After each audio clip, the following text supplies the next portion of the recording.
Hitler et Sud Radio, le sexe au conseil. Eh bien, Yves Psletty, on va parler de fétichisme parce qu'il y a certaines personnes qui considèrent le fétichisme comme une paraphilie.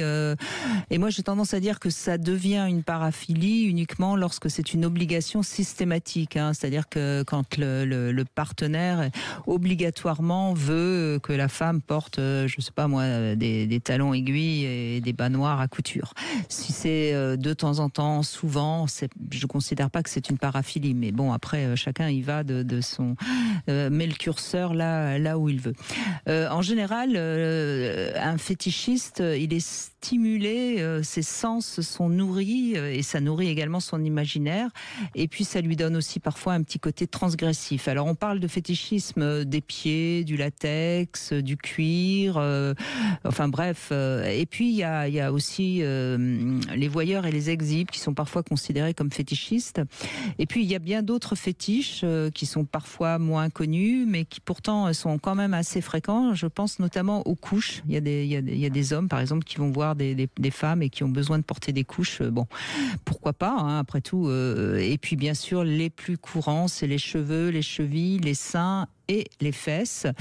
Et ce qui est quand même intéressant à signaler, c'est que plutôt les hommes qui sont fétichistes et qui donc ont une sorte de préférence pour une partie du corps qui est très investie chez une femme. Il y a des hommes, par exemple, qui sont complètement fascinés par les seins des femmes.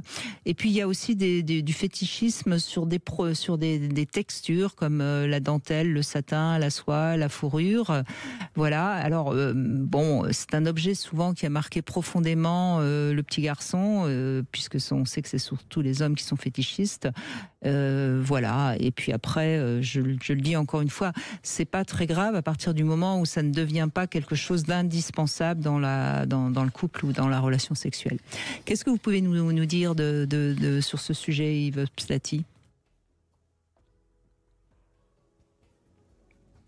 Fétichiste, c'est vrai que le fétichisme devient une paraphilie si on ne peut pas jouir, comme vous l'avez dit, d'une autre façon. Donc on a toujours besoin, sans arrêt, on a besoin de ça, et c'est depuis les 3 à 6 derniers mois. Si j'ai pas ça, j'arrive pas à jouir, alors ça devient une paraphilie. Alors on s'est beaucoup intéressé sur les chaussures à talons aiguilles. Oui. L'homme fétichiste des chaussures à talons aiguilles. Alors, est-ce qu'il est fétichiste sur la chaussure? C'est-à-dire, est-ce qu'il va prendre la chaussure, juste la chaussure, il va regarder, il va commencer à se masturber en regardant la chaussure? Non. Dans la majorité des cas, c'est pas l'objet. Il n'est pas fétichiste à l'objet. Il est fétichiste à la jambe, au pied, qui va rentrer dans ses escarpins et que la femme aura une telle taille, ses fesses vont rebondir avec des talons aiguilles comme ceci, comme cela. Il est fétichiste de ça, non pas de la chaussure. Donc pour la soie, peut-être ça peut être différent. Mais en général, on n'est pas forcément fétichiste sur l'objet, mais sur la personne qui porte cet objet. Bien sûr. Alors pourquoi les hommes sont plus? Parce que les hommes sont plus voyeurs. Donc, quand vous dites voyeur et exhibitionniste, on pense toujours dans l'exhibitionniste, c'est l'homme avec son par-dessus, qui ouvre son par-dessus et qui montre aux petites filles ses parties génitales. Exhibitionnisme, en fait, c'est souvent ça.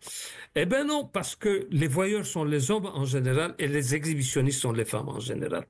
Les femmes sont beaucoup plus exhibitionnistes que les hommes.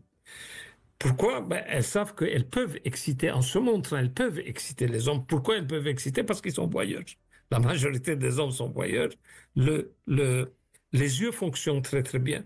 Et les femmes sont plutôt plus avec l'ouïe.